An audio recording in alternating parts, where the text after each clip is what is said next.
A Klan leader has responded to the events of Charlottesville like a Klan leader, really.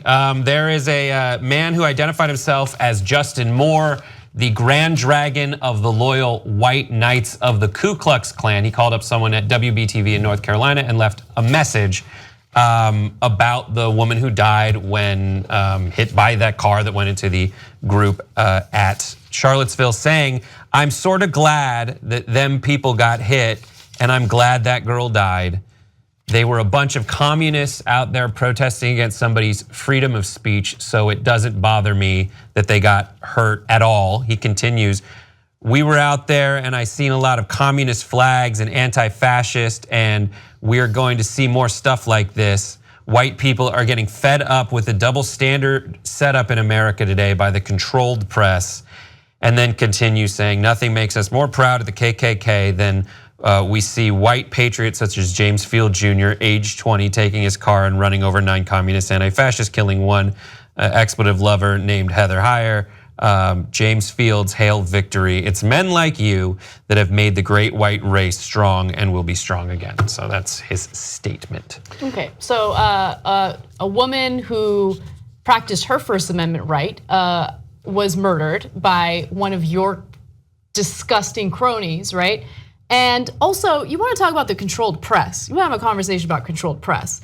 I don't know what press he's watching, but yeah, the press is becoming increasingly controlled by one conglomerate, Sinclair, that forces local news outlets to report right-wing propaganda. So yeah, the press is being controlled, and the left wing is actually trying to fight that, but he's obviously buying the propaganda that's being fed to him by the right wing, and it's so incredibly frustrating. And by the way, I mean, it doesn't even need to be said, but really, Trump, you think that there are bad people on both sides? This guy is celebrating the murder of an innocent woman. You think that that's the same as those protesting the neo-Nazis and the white supremacists?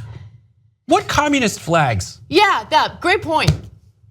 Yeah, I didn't see those either. That. Yeah, so like he ignored all the swastikas and all the Klan paraphernalia and the Confederate flags.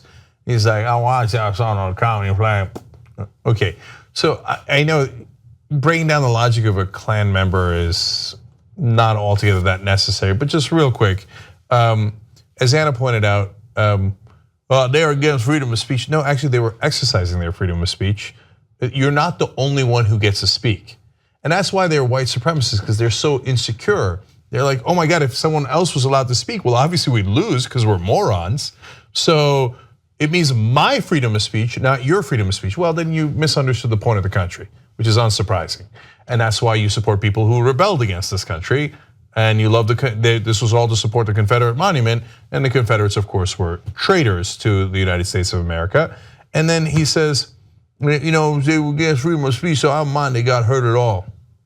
Well, if they got hurt, and then that means it wasn't just freedom of speech, that you actually took violent action. So they just don't get it because they don't want to get it, because they just want to take away your rights and have all the rights to themselves, and to be able to do violence against you and not have any repercussions. This message resulted in an interview with that reporter who went and talked to them by like this lake. He said, "I got in this car with them and just drove away." And there were 2 men and 1 woman. The other man was Imperial Wizard Chris Barker, and he was with Amanda Barker. And when they talked about this, Chris Barker echoed the same sentiment of being happy that the woman died. Amanda Barker was more sympathetic to her, but was still wearing a t-shirt that said "White Lives Matter More." Ugh.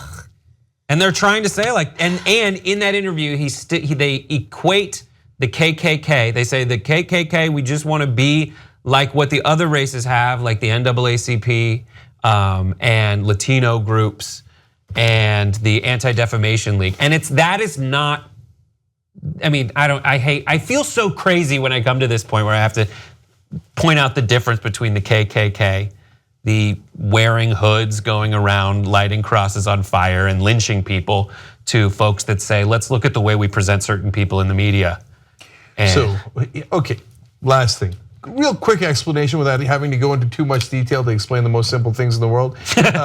One, Anti-Defamation League, NAACP, they fight to protect people's civil rights, to make sure they are equal to other people.